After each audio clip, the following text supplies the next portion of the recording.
Hey guys, tonight we're stepping into a hot, smoky alleyway in ancient Rome.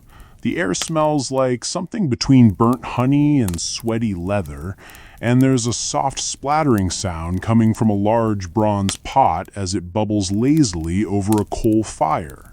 You're standing barefoot on uneven cobblestones, in itchy linen tunics sticking to your back, holding a wooden ladle full of hot wax.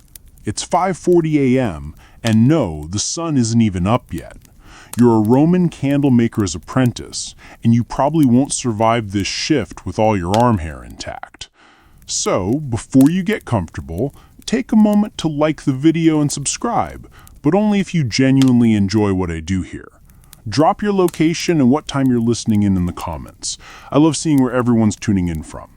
Now, dim the lights, maybe turn on a fan for that soft background hum, and let's ease into tonight's journey together. You squint through the morning haze and notice that the wax pot is starting to spit.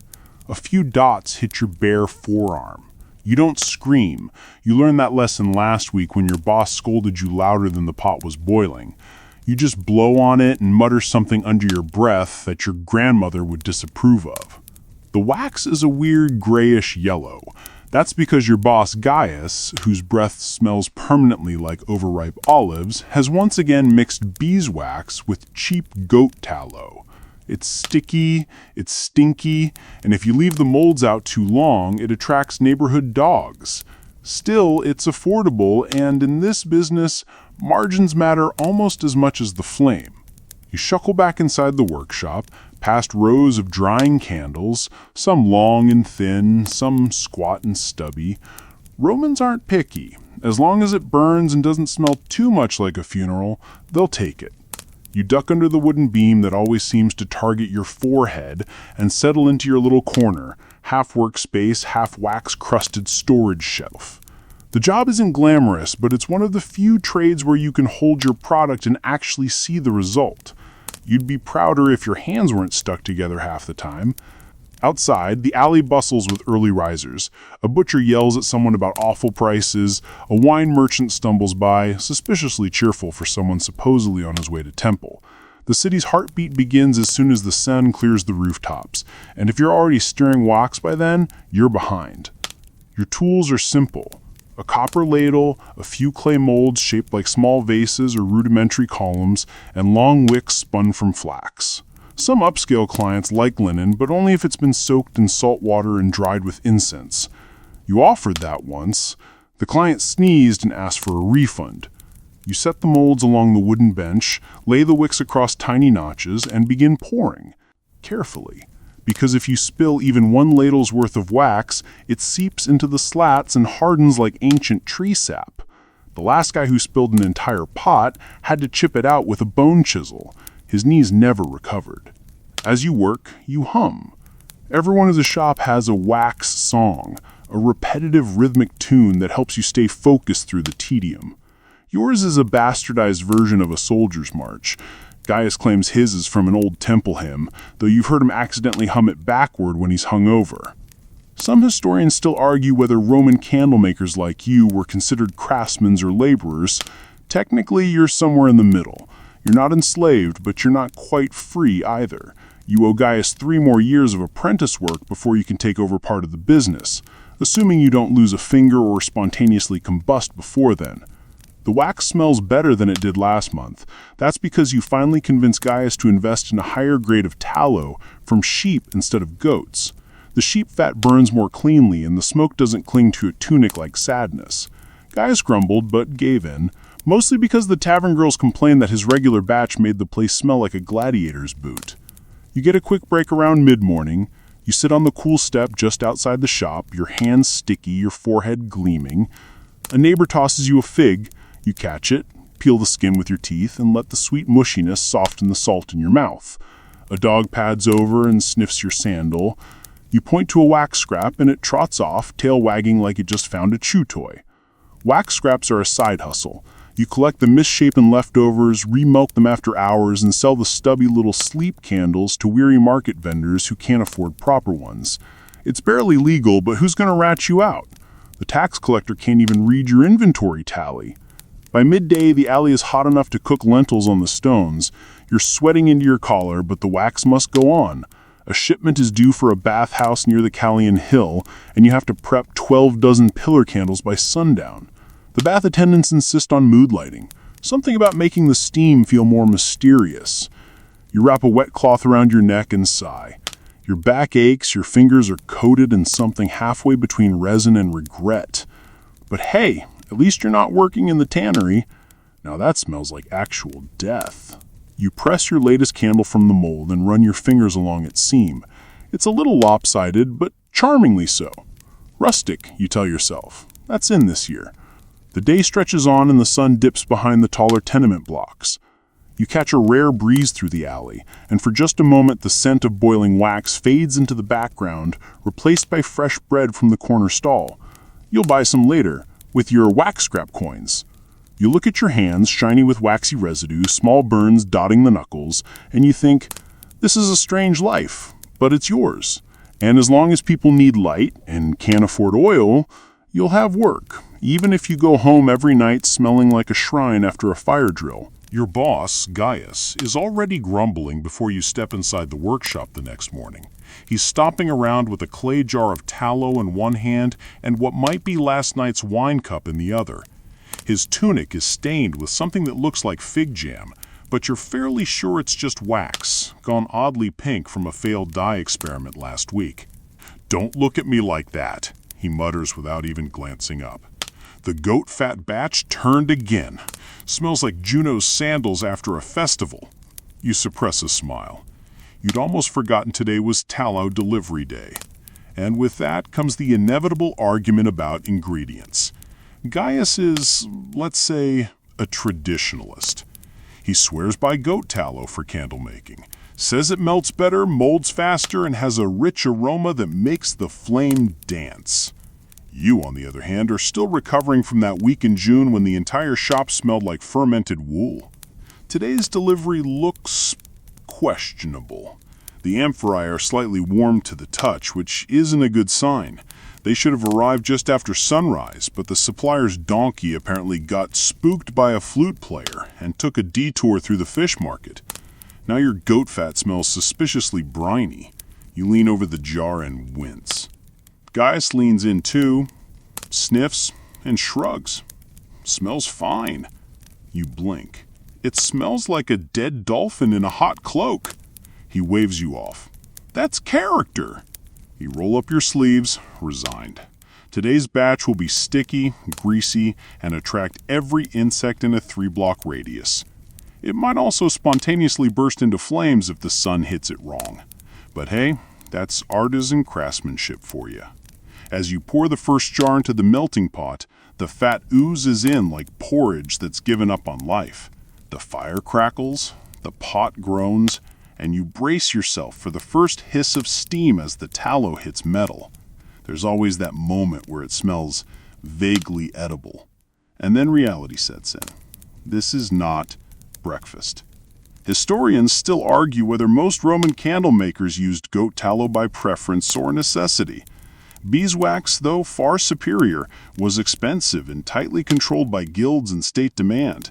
Tallow, especially the kind Gaius gets at discount rates from a cousin in Cumae, was cheap, available, and just slippery enough to keep production moving. But the consequences were pungent. Your fingers stick to everything. Molds, tables, your own arms. Even your cup of watered wine now has a faint film floating on top. You pretend it's for hydration, not despair. Lunch is worse. You and the apprentices usually take turns fetching food from the street stalls, but today it's your turn, and your hands are so waxy that the bread vendor refuses to serve you until you wipe down with sand and lemon peel. The bread is dry, the cheese is suspiciously rubbery, and you drop half of it when your wax-glazed fingers betray you mid-bite. Back in the workshop, Gaius is humming off-key and talking to the wax. He says, "You've got to love it or it won't behave." He probably believes it too. You once caught him whispering apologies to a pot of spoiled fat like it was a slighted relative. The candles today are slow to set. It's hot, humid, and the molds are sweating. Not literally, but that's how it feels. You lay out the newly shaped tapers and fan them gently with a scrap of woven palm. One sags slightly in the middle. You pinch it straight and pretend it was on purpose. Gaius picks one up, examines it like a wine critic, and nods. "Good stiffness," he says, dead serious. You bite your tongue. At some point during the afternoon, a customer arrives. She's an older woman with the kind of perfectly arranged curls that suggest either wealth or extreme vanity. She pokes her head into the shop, wrinkles her nose, and asks if her scented candle order is ready. You freeze. Scented? Gaius never mentioned scenting anything. He jumps into action, faking confidence with the finesse of a street magician. "Of course, madam. Lavender, yes?" She sniffs. "No, rose." We both pause. Gaius nods slowly. "Right, rose." The minute she's gone, you're in a panic. You've never scented a candle in your life. Neither has Gaius, unless you count the time he dropped a mint leaf into a mold as a joke. You raid the apothecary stall across the street and beg for rose petals. You get a fistful, crushed and slightly dusty, and grind them into a paste with olive oil. You drizzle them into the cooling candles, praying the scent survives. The result smells floral adjacent, like roses that once shared a drawer with an old sandal. Still, it's done. The lady won't know the difference unless she tries to sniff while the thing is burning. You return to your station, hands now sticky with a new layer, rose oil wax. A rich blend that traps every fly in the room. One lands on your forearm and refuses to leave. You name him Marcus, and let him stay. Evening comes and the workshop dims. You light one of your own candles to see by. It sputters for a moment, then catches, throwing a soft orange light across the wax-slick benches. This moment right here, is why you still do this. The stillness, the glow, the subtle satisfaction of fire from your own hands. You lean back on your stool, sigh, and look over at Gaius, who is now snoring gently into an empty amphora. The smell? Still awful. But there's something about the routine. Something oddly comforting. Tomorrow it'll be another batch, another delivery, another argument about goat fat. And probably another Marcus. It's dawn again, and your hands are already sticky before the sun even warms the cobbles. The goat tallow has cooled into a semi-translucent jelly, and you're scraping it into fresh pots with a wooden spatula that's seen better centuries. This is your morning routine. Wax prep, heat control, wick sorting, and endless finger peeling. Your apron is stiff, again. That's because wax buildup doesn't come out in the wash. It just layers, like a lasagna of regret. The fabric now stands almost upright on its own, and whenever you move, it crackles faintly like a dried-out scroll. You reach for the wick basket. It's overstuffed again. Tangles of flax string curled like sleeping snakes. Gaius insists on cutting all wicks by hand. Machines ruin soul, he says, as if machines exist in your world beyond the occasional rope press or wine screw.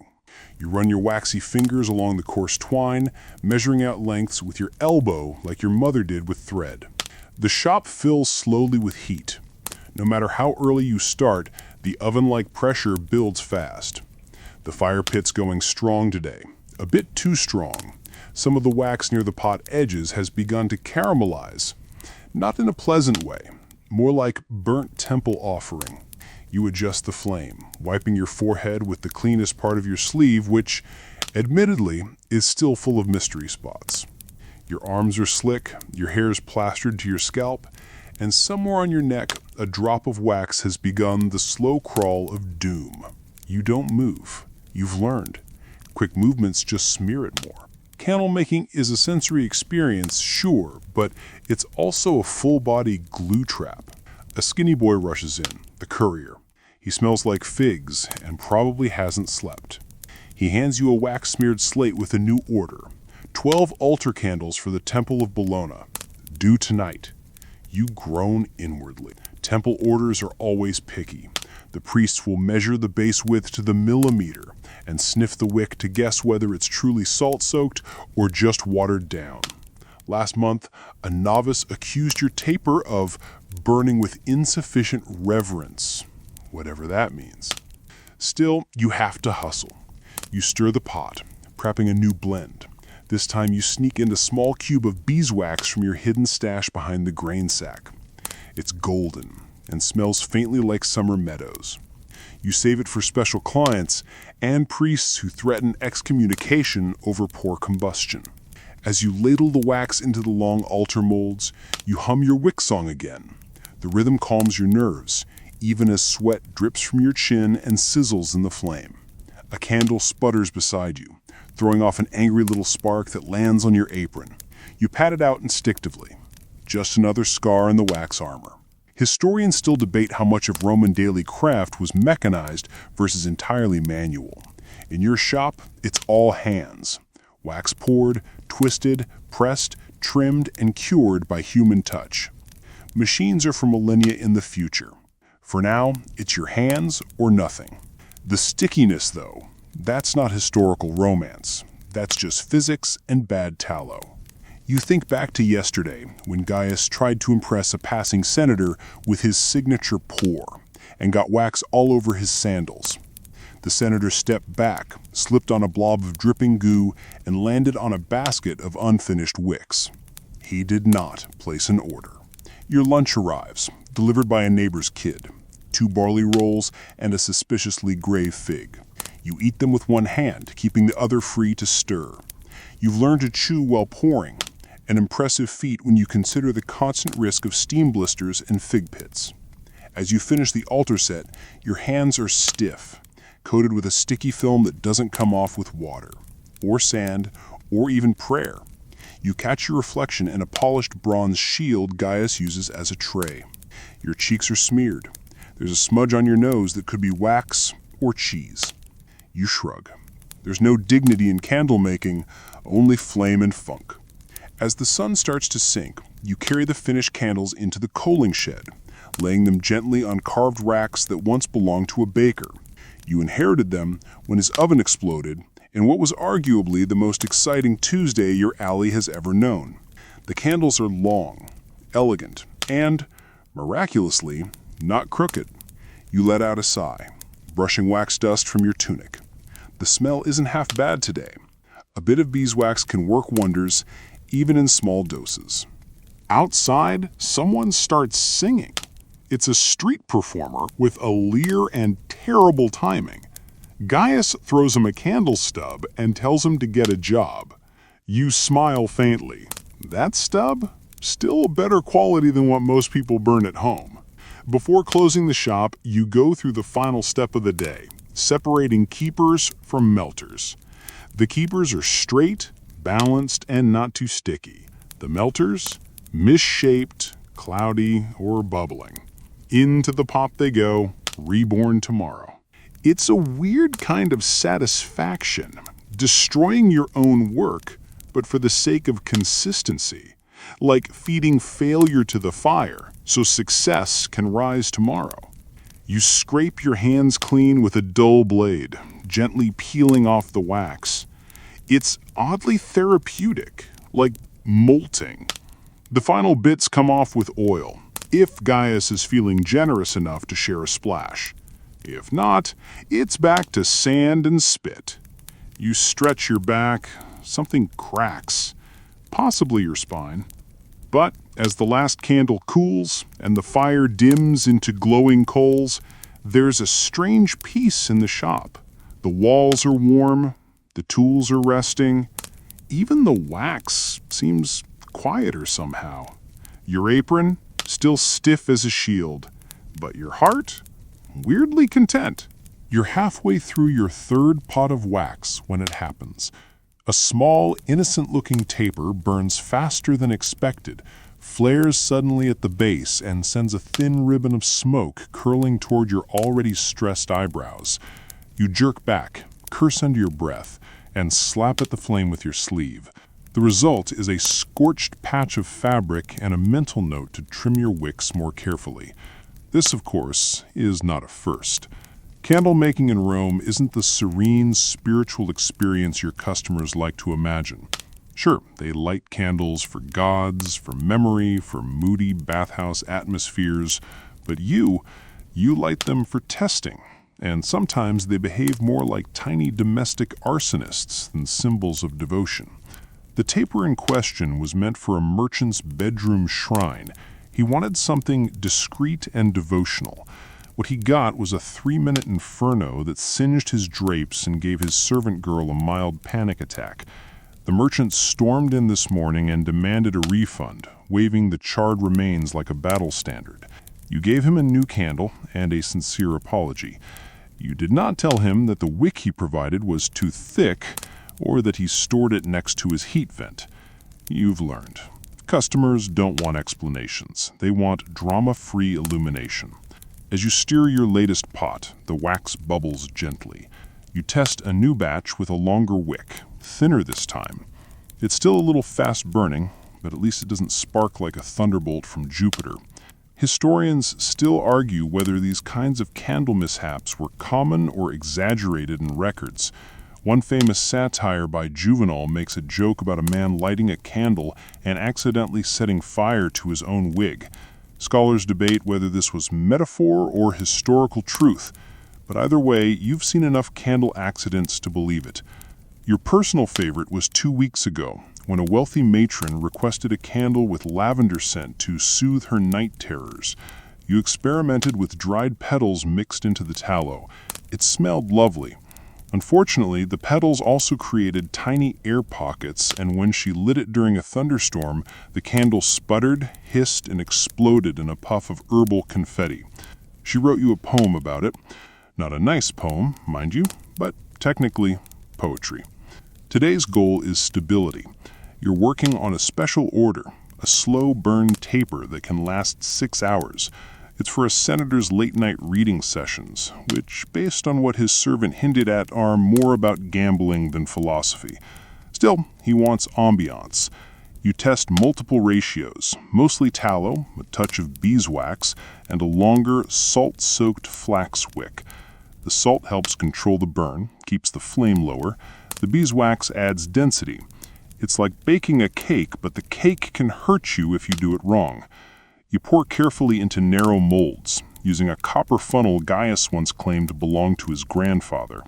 I suspect it was part of a wine press. Either way, it's reliable. The wax flows evenly, and you exhale through your nose. A rare little victory. The trickiest part of your day, though, is customer expectation. People think candles are magic. They want ones that won't drip, won't smoke, won't go out into wind, and won't cost more than a hunk of cheese. You can usually give them 2 out of 4. One of your competitors, Crispus, who operates down near the Sabura, sells colored candles using mineral dyes. His candles look gorgeous, but burn unpredictably. One turned green halfway through and scared a priest into thinking his goddess was angry. Crispus hasn't been invited back to that temple since. There's talk of a candle guild forming, a kind of alliance among makers to standardize quality. Gaius scoffs at the idea. Next, they'll want us to file paperwork, he sneers, spitting wax crumbs into the fire pit. Still, you think it might be nice to have a rule book, or at least a place to complain about wick prices. By midday, the wax has reached that stage where it's viscous and temperamental. Too hot, and it scorches the mold. Too cool, and it clumps. You hover over the pot, one hand stirring, the other testing the edge temperature with a beeswax-dipped reed. The smell is nutty, almost sweet. You imagine that if Romans had invented cupcakes, this would be the scent. You hum your wick song again. Today it's slower, more like a dirge than a chant. It matches your pace. Your fingers ache, your knees pop every time you squat. You're 26 but feel approximately 204. You knock over a mold. Wax spills onto the table and drips in slow motion down the leg. You sigh, grab a rag, and begin wiping, knowing full well it will just harden into another layer of the shop's growing wax crust. Someday, archaeologists will dig up this place and assume it was a shrine to some particularly flammable deity. Outside, a breeze kicks through the alley. Someone's roasting chestnuts nearby, the scent mingling with your candle smoke. It's oddly comforting. For a moment, you close your eyes and imagine a version of your life without wax. No burns, no sticky sleeves, no customers demanding flame-resistant romance. But then again, no soft glow, no late-night satisfaction, no quiet pride when a candle burns evenly through the night. You package your final test taper, wrap it in linen, and mark it with a bit of charcoal, 6HR. Gaius will deliver it in the morning. He says senators tip better when you show up with soot on your face and your tunic half burned. It's part of the artisan image. As you clean your tools, your fingertips snag slightly on the hardened wax coating your bench. You rub them together. Still sticky. Always sticky. You chuckle under your breath and blow out the testing flame. The room dims instantly. Shadows return to the corners. The day ends as it always does, in darkness you've spent all day trying to push away. It's early afternoon in the forum, and your sandals are sticking slightly to the stones. Not from wax this time, but from the combination of spilled wine, crushed dates, and whatever passed for street cleaning in ancient Rome. You're here not as a tourist, not as a worshiper, but as a combatant in one of the city's quietest and pettiest turf wars, candle selling. Gaius sent you to hawk your wares. Technically, you're delivering an order of half a dozen votive candles to a small shrine near the market steps. But let's be honest, you're here to be seen, and maybe, just maybe, to poach a few clients from the competition. That competition arrives with a smug strut and a cart that squeaks ominously. It's Crispus, of course. He's wearing a tunic so clean you suspect he's not actually done a day's pouring in months. His candles are set out in neat rows on a folding table. Colored wax, twisted braids, scented cores. Showy nonsense. You nod, he nods. It's like two gladiators acknowledging each other before stepping into a ring made entirely of melted fat and ambition. Your own display is, let's say, rustic. You unroll a wax cloth, set out your best tapers, plain but elegant, and light one with flint. It burns clean, steady, no fuss. You lean back and wait. Shoppers stroll by. A few stop. One man picks up your candle and sniffs it, frowns, and asks if it's supposed to smell like olives. You explain it's from high-quality tallow. He puts it down slowly and walks to Crispus's table. This is the wick war you've come to know and loathe. Historians still argue whether these kinds of market rivalries were deeply organized or just petty feuds between individual craftsmen. Some scholars suggest informal guilds controlled product placement in certain neighborhoods. Others think it was a chaotic free-for-all of shouting, bribery, and extremely creative slander. You've definitely seen the latter. Gaius once spread a rumor that Crispus's candles contained donkey marrow. It didn't stick, but the image certainly did. You watch as Crispus does his usual pitch. He waves his arms a lot, says things like, innovative burn pattern, and sacred geometry in flame.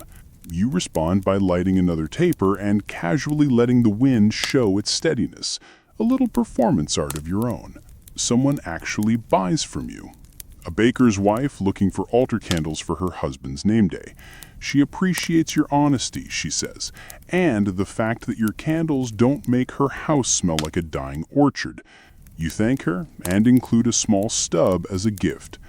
Gaius says freebies are a waste, but you've learned people remember generosity longer than price tags. You take a short walk up the hill toward the Temple of Janus, not for worship, Janus has enough candles, but to clear your head. The forum is loud today. Someone's arguing about grain prices near the fountain. A street poet is shouting at a stray dog, accusing it of stealing his rhymes. You settle on a stone bench and stretch your back. Your bag is lighter now, half your stock sold. Not bad for a few hours of passive-aggressive commerce. Crispus walks by, pushing his cart with a faint limp. You nod again. He ignores you this time. His candle with the braided wick design probably flopped. That one burned sideways last month and nearly took out a curtain at a wedding. You return to the shop as the shadows stretch long down the alley. Gaius is there, feet up, chewing something waxy-looking you really hope is licorice root. "How'd we do?" he asks, not looking up. "Sold most of the batch. 1 for a shrine, 3 for households, 2 for some mosaic artist who wants even light for tiny tile work." He grunts approval and waves you toward the back. "Leave the coin in the jar. Tomorrow we test a new wick twist." You drop your earnings into the clay jar labeled Fortuna, which is optimistic at best. Then you sit, unwrap a barley cake, and try not to think about how your sandals are still sticky from the forum steps. Candle making is a battlefield, you realize. Not with swords, but with flames, tallow, and the art of the slow sell. Your enemy isn't just the guy down the street, it's time, smell, customer mood, humidity, and that one cat who always knocks over your display. Still, you're winning, slowly, one clean burn at a time. You're deep in your usual wax-stirring trance when a scream echoes from the front of the shop. Not the terrifying kind, but the someone spilled something on their new toga kind. You glance up, spatula mid-stir, and see a flurry of motion. Gaius is flapping a rag, a small boy is crying, and someone's broken your prized measuring cup. Turns out, a customer's son knocked it off the shelf while reaching for what he thought was candy. To be fair, your wax pearls do look suspiciously like barley sweets if you're under the age of 6 and think anything shiny is edible.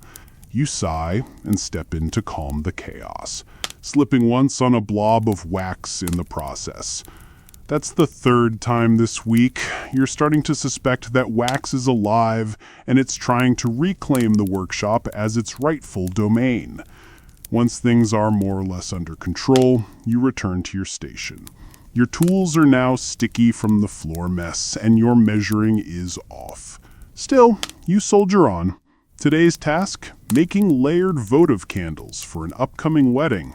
The bride wants red and gold bands in the wax, with tiny flickers that look like they're dancing. You're not sure how to make wax dance, but you nod like it's an everyday request. You get to work melting pigment pellets, natural ochre and saffron for color, and slowly blending them into beeswax. It smells oddly pleasant, a little like roasted nuts mixed with incense. Your layers go in one at a time, poured carefully so they don't bleed together.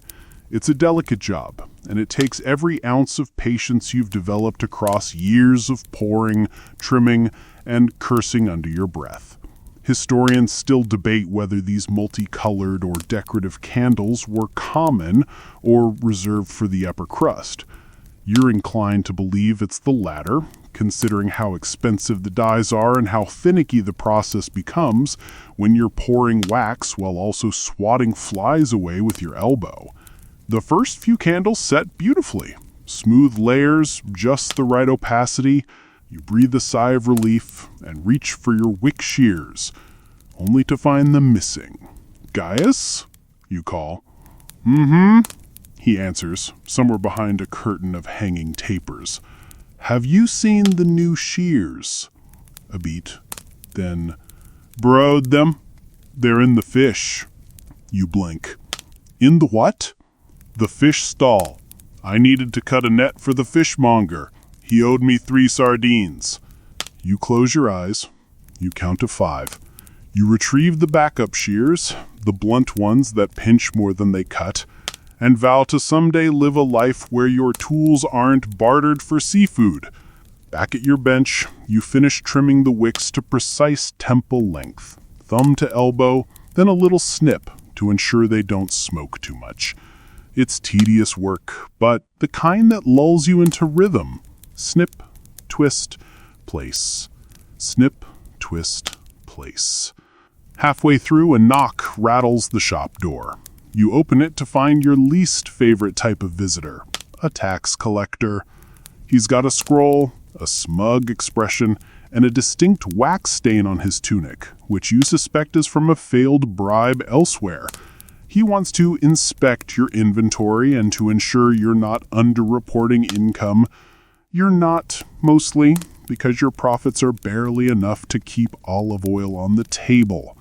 He pokes around, tapping random candles like he knows what he's doing. He lifts one, sniffs it, and nods seriously. This smells smoky. It's a candle, you say flatly. He writes something on the scroll, frowns theatrically, and threatens to fine you for excess wax production. Gaia steps in with a grin and 2 candle stubs, gifts, of course, and the tax collector's tune changes instantly. He leaves with a tip in his pocket and a smile that says, "Extorted successfully." You rub your temples. Gaius just shrugs. That's diplomacy.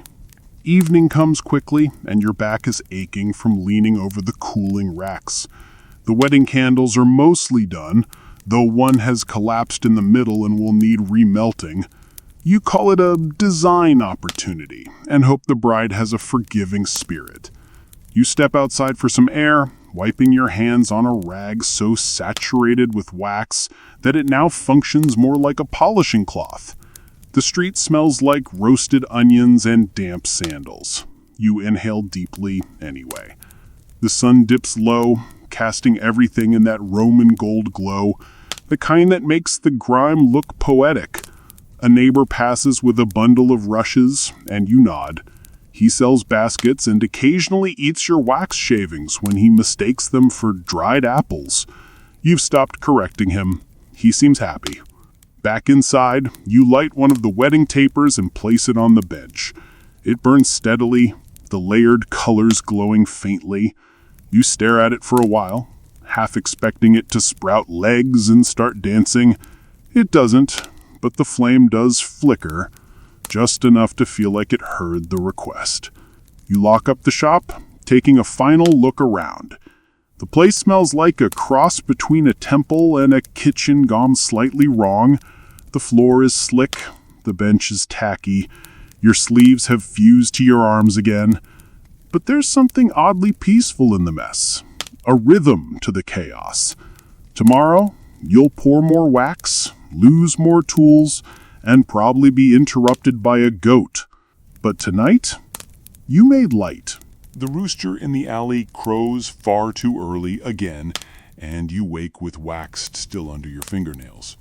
No matter how much you scrub, your hands carry the permanent texture of candlemaker, slightly gritty, faintly sweet-smelling, and eternally sticky.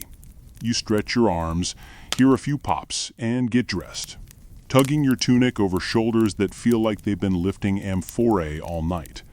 The shop's already warm when you arrive. Gaius is nowhere to be seen, which likely means he's either still sleeping in the back room or arguing with the olive vendor about last week's overly spiced tapenade. You light the fire, add a few lumps of tallow to the pot, and settle in for a day of experimenting. Today's theme? Novelty shapes. You didn't choose this. A customer did. A wealthy merchant from Ostia wants candles shaped like little dolphins for his sea-themed villa atrium. He's also requested that they float. You've nodded politely and accepted the order, but internally you're wondering if he's confusing you with a toy maker or a magician. You start with a simple mold, one you carved yourself out of softwood. The result is bulbous. The dolphin resembles a potato with a dorsal fin. Still, you pour the wax carefully and wait. The mold leaks slightly. You patch it with clay and sigh. Historians still argue whether decorative novelty candles like these were common or rare indulgences. Some claim that wealthy Roman homes featured elaborate wax figurines for festivals or seasonal displays. Others argue that most candles, even in rich households, were purely practical. Decoration was left to mosaics and textiles, not melting animal-shaped wax. But your client insists, and when someone pays in advance and sends a servant to double-check your progress every morning, you don't argue. You just keep carving potato dolphins until they look marginally less tragic. Meanwhile, you're also testing a new blend, olive oil-infused tallow. Gaius swears it creates a slower, steadier burn. You suspect he just has too much bad oil to get rid of. The wax smells faintly of olives. It's not unpleasant, but it's certainly unconventional. You core a test batch, trim the wicks, and light one to observe. The flame sputters slightly, then steadies into a low, soft flicker. Not bad. The room fills with a scent you can only describe as warmed olives in a rainstorm. Gaius enters at that moment, sniffing the air. "You trying to start a restaurant?" he grumbles. "Just testing the olive blend." He raises an eyebrow, then shrugs and steals your breakfast barley roll. You pretend not to notice. A courier arrives shortly after with a scroll tied in blue ribbon. A temple order. This one's exciting. A ceremonial set for the cult of Bona Dea. The note specifies pure beeswax, twisted tapers, and no animal fat whatsoever. You open your special stash, a tightly sealed pot of golden wax that smells like summer itself, and begin the delicate process. It's expensive, it's time-consuming, and it leaves your fingers fragrant and sticky in a whole new way. But beeswax is a joy to work with compared to tallow. It pours smoothly, sets evenly, and barely smokes when burned. You almost feel fancy just touching it. You hum your wick song, today in a slower rhythm, like a lullaby. The flickers on your testing bench dance gently, casting golden glows across the workroom. For a moment, it's genuinely peaceful. Until the neighbor's goat wanders in again. You forgot to latch the side door, and now there's a small, highly curious goat sniffing your wax pots. It knocks over a mold with its nose, then attempts to nibble on a cooled stub. You shoo it gently with your rag, which now functions less as cloth and more as a semi-rigid paddle. The goat bleats, offended, and trots back out. You note the wax loss with mild frustration and pour another dolphin. The merchant's servant arrives midday. He inspects your dolphins without expression. You can't tell if he's impressed or confused. He accepts 5 of them and leaves a small sack of coins. "Float test tomorrow," he mutters before disappearing. You rest your head on the bench briefly. The wax is warm. You do not fall asleep, definitely not. Just resting your eyes. Later, you clean up the drips, saving what you can. Wax is too precious to waste. You scrape cooled blobs from the work table and remelt them into a small communal mold, what Gaius calls the hobo candle. It's a layered mess of leftovers, but it still burns, and some days that's enough. You take a moment in the quiet to light one of your best beeswax tapers. The flame is smooth and steady, the scent light and warm. You watch it melt gently in the corner, soft shadows dancing across the stone walls. There's something sacred in this simplicity. Fire from fat, light from effort. Your clothes are smeared in yellow and gray. Your fingers bear tiny burns. Your feet ache. But you've created something useful, even a little beautiful. Even if one of them looks like a sea cucumber instead of a dolphin. The dolphins float. You stare at the large basin you dragged in from the back courtyard, normally reserved for washing tools, and watch your latest creations bob gently on the surface. One even rotates slightly, like it's trying to show off. You have no idea why it works. The wax blend isn't particularly different. Maybe it's the new wick placement. Maybe the gods just decided to throw you a bone. Whatever the reason, they float, and they don't tip over or sputter out immediately. You raise your arms in quiet triumph. Gaius walks in, sees you standing like a victorious general over a bucket of wax animal bath toys, and mutters, "You need more sunlight." He's not wrong, but there's no time to bask. The merchant's servant arrives right on cue, inspects the floating tapers with the same blank stare as before, and nods solemnly. Acceptable. He hands you a second pouch of coins, heavier than the last, and leaves without another word. You count the coins twice, then a third time for fun. This is the best paid order you've had in weeks. Maybe novelty shapes are the future. Maybe you're the trendsetter. Maybe next you'll invent a candle shaped like a fig that smells like a fig and burns like, well, something less flammable than a fig. You write floating dolphin formula on a wax tablet, underline it twice, and immediately forget what made it float. Historians still debate whether ancient candle makers kept formal records of recipes or techniques. Some evidence suggests workshops passed down methods orally, with secrets jealously guarded. Others point to wax-coated scrolls found in Pompeii as proof that candle lore was occasionally documented. Either way, you prefer the if it works, repeat it until it doesn't method. You spend the rest of the morning catching up on temple orders, specifically a batch for Vesta's shrine, which must be flawless. The Vestal virgins don't tolerate smoky flames or irregular melts. Gaius calls them the candle snobs of the divine world. You don't argue. You've seen them toss entire batches back because the wick wasn't trimmed to the exact finger-width standard. You use your finest tallow beeswax blend, double-check wick length, and whisper a short plea to Mercury for patience. It's a delicate process, but satisfying when you get it right. You line up the finished candles like soldiers and admire their clean, uniform silhouettes. Then you spot Gaius holding something odd near the door. A square of wax with a tiny figure pressed into it. Looks like a Venus figurine, maybe. He smirks. Crispus is selling love candles. Love candles? Yep. You light them while thinking about your crush. Supposed to bring romance. Or fertility? Hard to tell with his handwriting. You look at the wax doll in his hand. It's lumpy, uneven, and leaning precariously to the left. Definitely Crispus's handiwork. Should we be worried? You ask. Only if it catches on. It does not, for the record. You hear 3 days later that one melted too fast and startled a magistrate's wife. Romance postponed. You focus instead on a project of your own. Something you've been meaning to try. A self-extinguishing taper. The idea is to embed a fine clay bead near the wick that blocks the flame once it burns down to that point. It could be useful for nighttime prayers, safety, or the perpetually forgetful. The first few attempts fail spectacularly. Either the wick snuffs out immediately, or the flame bypasses the bead entirely. You burn your thumb twice and spill a full ladle of wax into your sandal, which solidifies between your toes like an unpleasant souvenir. Still you persist. On the 5th try, the bead catches. The flame sputters, struggles, and goes out with a tiny hiss. You sit back, blinking. It worked.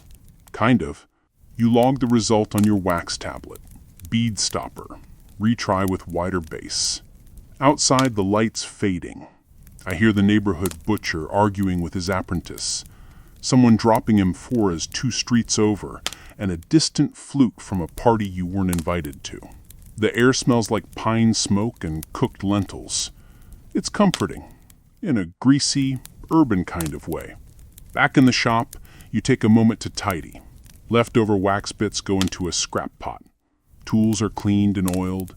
You stack finished candles by size and label shrine, household, festival, dolphin, floating.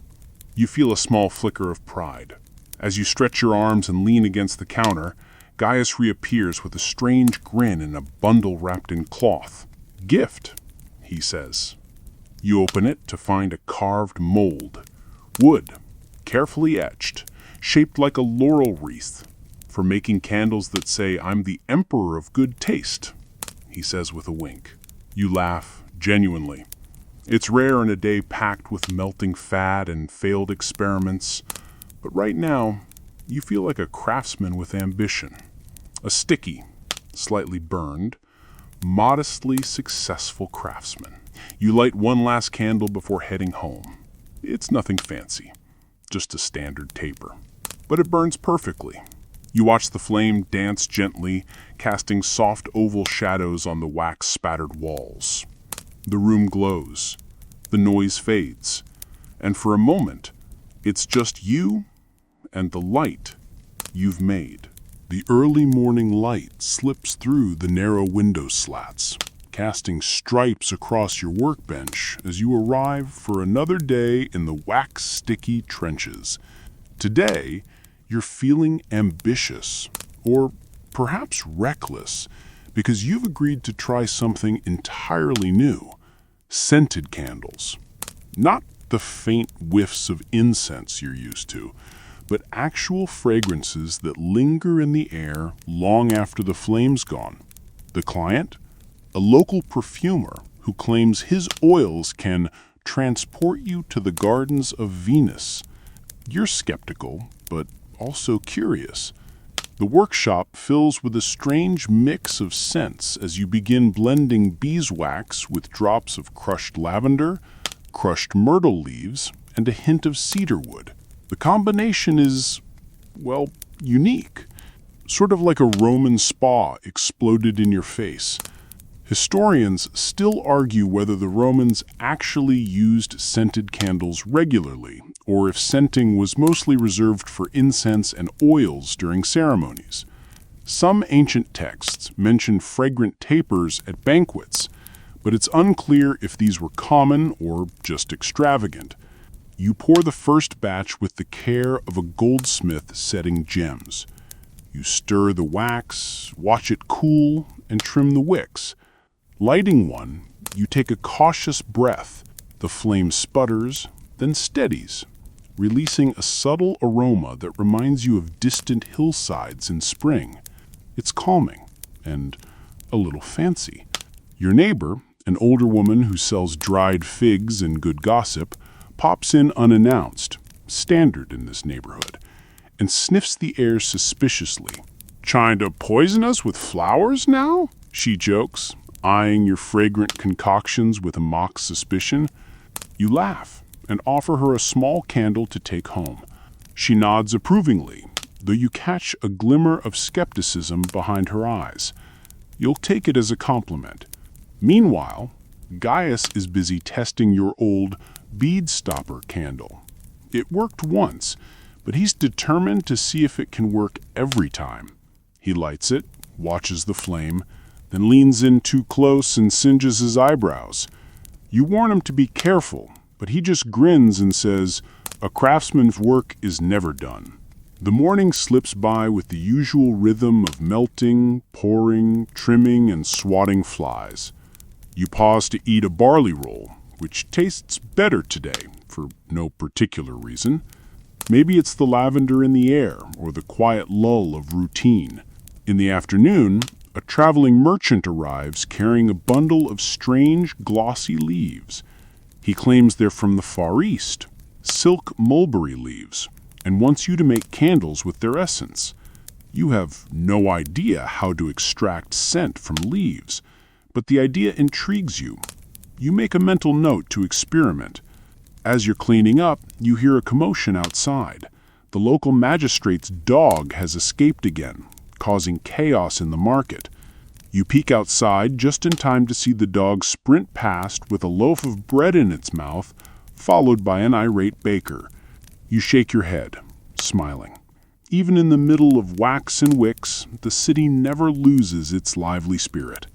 You return inside, light a lavender candle, and watch the flame dance. The scent drifts gently, mingling with the ambient warmth of beeswax and tallow. It's a small luxury, but it makes the long hours feel softer, a little brighter. As the day ends, you reflect on the strange mix of tradition and invention in your work. You're crafting more than candles.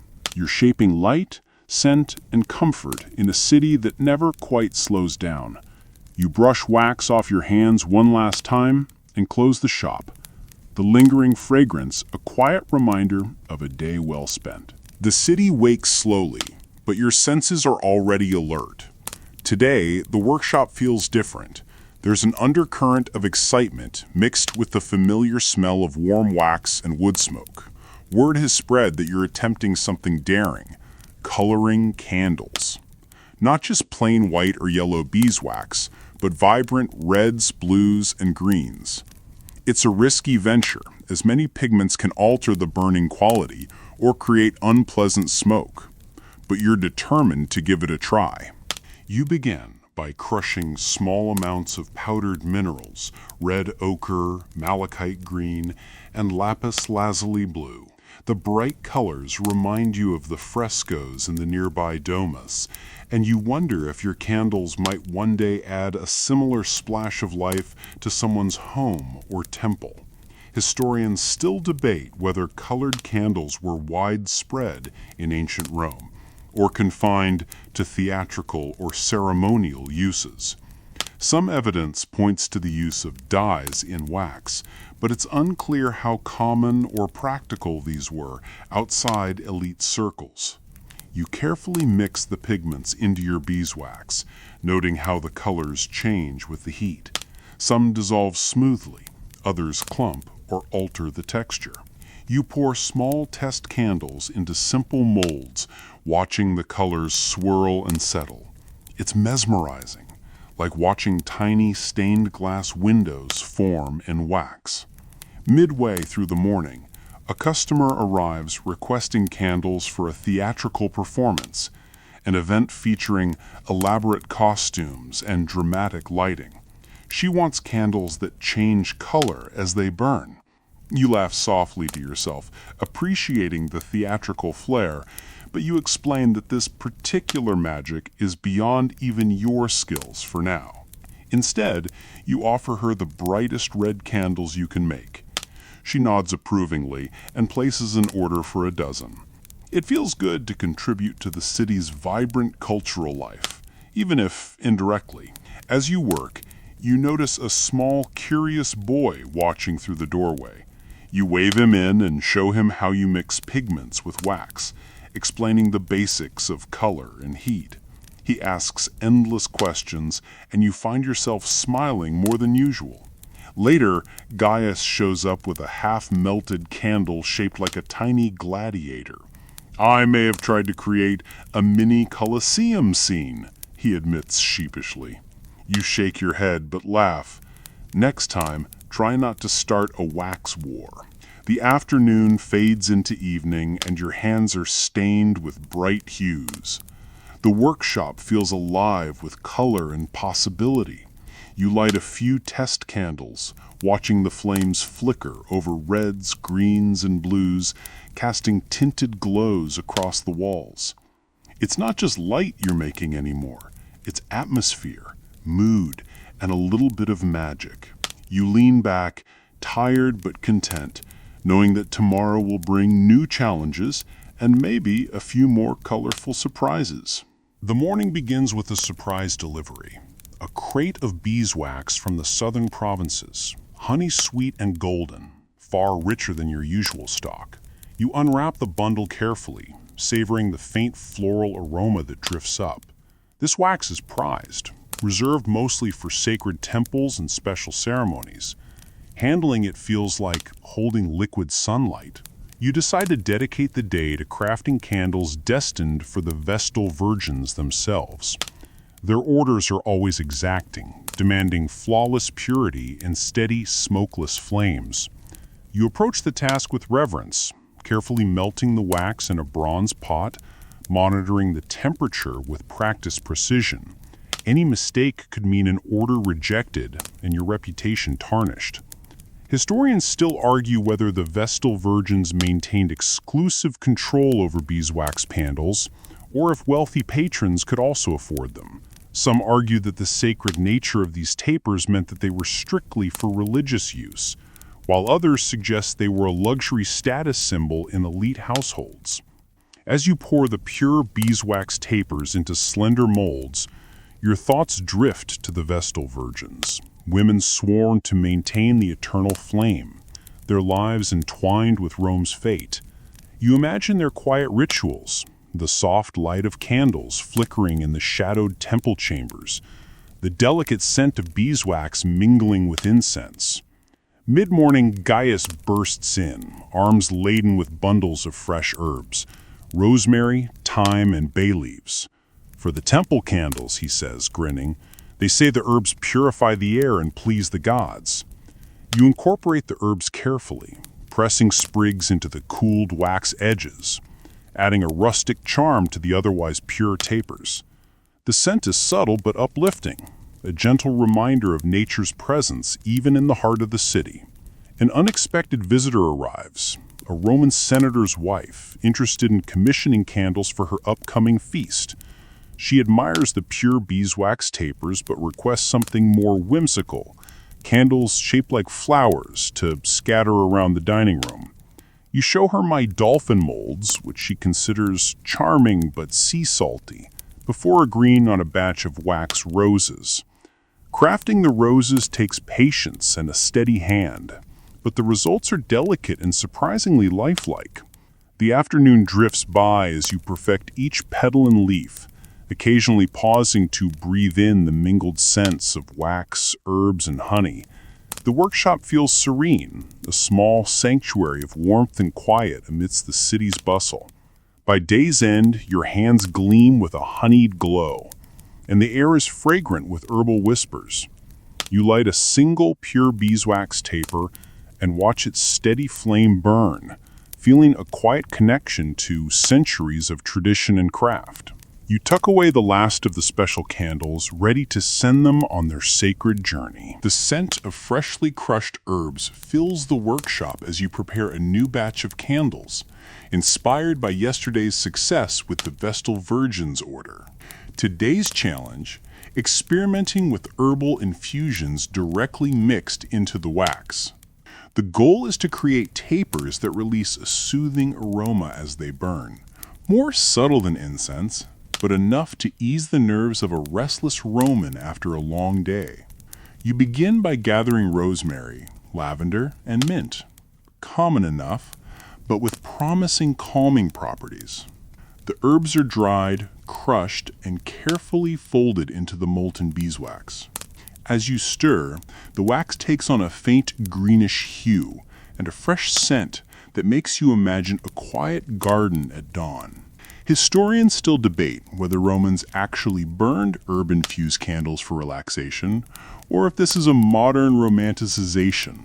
Some ancient medical texts mention burning herbs to aid sleep, but evidence for actual candles is scant. You decide this ambiguity is part of the fun. You get to invent a little history yourself. Your apprentice, a young woman named Livia, arrives with a basket of wildflowers. She suggests adding chamomile petals, known for their sleep-inducing qualities. You nod, carefully sprinkling them into the mix. While the wax cools, you and Livia chat about city life, the noisy forums, the crowded baths, the occasional brawls near the market. She tells you stories of her childhood in the countryside, where the night sounds are far softer, punctuated only by crickets and distant owls. You try to imagine that peacefulness here, amid the clatter of amphoras and the smell of frying olives. Maybe that's why these herbal candles feel important, small reminders of calm in a noisy world. Mid-afternoon brings a surprise visitor, an elderly man claiming to be a former gladiator. He wants candles shaped like his old helmet, saying they bring him strength and courage. You admire his spirit, but warned that shaping wax into intricate armor is a delicate art. Instead, you fashion a simple candle embossed with a laurel wreath, a symbol of victory and honor. The gladiator smiles, satisfied, and leaves you with the story about the crowd's roar that you'll think about long after the flames die down. As evening falls, you light one of the herbal candles and watch the flame flicker. The scent is soft, but persistent, like a gentle hug from the earth itself. You sit back, letting the calm wash over you, grateful for these small moments of peace. You begin the day with a fresh challenge, crafting candles for a festival honoring the god Bacchus, the god of wine, revelry, and you suspect the perfect excuse to burn a few extra candles. The request is simple in theory but complicated in practice. Candles that last all night without flickering out, to accompany long hours of feasting and music. You know from experience that long-burning candles need a steady wax composition and well-balanced wicks. But for a festival, they must also be sturdy enough to withstand a crowded, sometimes chaotic atmosphere. So you experiment, with mixing your usual beeswax and tallow blend with a touch of harder resin, hoping to extend the burn time. Historians still argue whether Romans used special festival candles distinct from everyday tapers or simply relied on lamps and torches. Some archaeological finds suggest larger, sturdier candles may have existed, but there's no consensus. You pour a dozen large, thick candles, each marked with a grapevine pattern pressed into the side, an homage to Bacchus himself. The grapes and leaves catch the light beautifully, casting gentle shadows that ripple like the wine at tonight's festivities. Later, Gaius arrives with a large jar of honeyed mead and a mischievous grin. "For inspiration," he says, pouring a small cup for you both. You raise your own cup in silent toast to the gods of wax and flame. As the afternoon wanes, the workshop fills with the sounds of distant flutes and laughter from the street below. You pause your work to listen, imagining the crowds dancing and the clinking of goblets. A courier arrives with word that your Bacchus candles are requested for the city's main square festival. You feel a swell of pride, but also a twinge of nerves. What if the candles don't perform? What if the wind blows them out before the last toast? You finish the batch, setting them upright and lighting one for a final test. The flame burns steady and bright, defying your worries. You smile, knowing these candles will be part of celebrations that will echo through the city's memory. As evening darkens, you clean up and prepare for a rare night off, one where you can watch the festival lights flicker from a distance, knowing you helped light the way. The morning greets you with a familiar bustle, but today your mind is occupied with a new sort of order. Candles intended for burial rites. A wealthy family has commissioned you to produce tapers for the funerary ceremonies of their recently departed patriarch. The request carries a quiet solemnity that contrasts with the usual lively chatter of the workshop. You prepare a batch of candles made from pure beeswax, but with a special twist, softening the flame by adding a hint of olive oil to the wick to ensure a gentle, steady glow.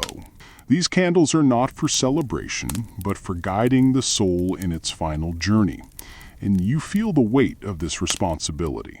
Historians still debate the precise role of candles in Roman funerals. Some believe they were essential for lighting the way in the afterlife, while others think they primarily symbolized the fleeting nature of life. Either way, the ritual importance is undeniable. You press subtle designs into the wax, olive branches and poppies, symbols of peace and eternal sleep. The process is slow, deliberate, and quiet, your hands working with care as you think about the lives behind the commission. A curious thought crosses your mind. Whether those who once walked the streets you know so well also found comfort in these small flames during times of loss and remembrance. It feels strangely comforting to imagine. Midday brings a brief distraction when a street performer stops by, juggling small wax spheres and claiming he can juggle the light itself. You smile and shake your head, but the simple joy in his act lightens the somber mood. By late afternoon, the candles are finished and carefully wrapped in soft cloth. As you light one for a final inspection, the flame burns quietly, casting soft shadows that seem to dance with the memories of lives lived. You close the shop feeling a gentle calm, reminded that even in wax and flame, there is a story of comfort, connection, and letting go. Today feels like a culmination of all your craft, months of melted wax, scented experiments, and colorful trials distilled into a simple act, preparing candles for the city's new public bathhouse. The baths are a marvel of Roman engineering and social life, places where citizens gather not only to cleanse, but to relax and converse. Your candles are to line the edges of the vast pools and steam rooms, casting a gentle glow that encourages calm and reflection. It's a different kind of light, less about spectacle, more about quiet comfort. You mix a special blend of beeswax and tallow, adding subtle hints of jasmine and myrtle to soothe the senses. The wicks are trimmed to a precise length, ensuring the flames neither flicker too wildly nor fade too quickly. Historians still argue whether public bathhouses regularly used candles or relied mainly on oil lamps. Some scholars suggest candles were used in smaller, more intimate spaces within the baths, lending a softer ambiance. As you pour the wax into large, shallow molds designed to fit the stone holders around the baths, you think about the hundreds who will see and smell your work.